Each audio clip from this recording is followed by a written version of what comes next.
Magandang araw at magandang gabi sa inyong lahat.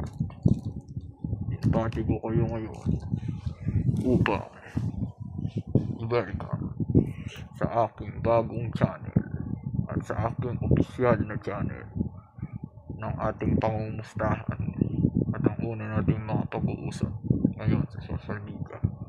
Ito ang aking unang video at pagpapakilala sa inyong lahat. Alam ko na marami tayong pinagdadaanan, marami tayong mga problema, marami tayong mga hamon sa buhay. We have many struggles, we have many problems, we have many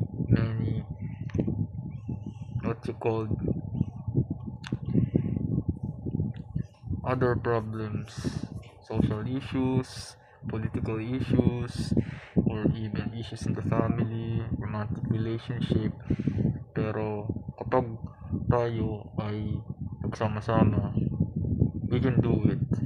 And also, alam naman natin na meron Diyos sa taas. Anumang religion natin, Christianity, Judaism, sa Bible man, Islam, Hinduism, Buddhism, or any pagan religion, pag naniniwala tayo sa Diyos at sa libang, tutulungan niya tayo. Kahit anong ginagawa natin masama. Alam ko, kailangan natin humingi ng patawad, pero gagawin natin yan sa dahan-dahan na proseso.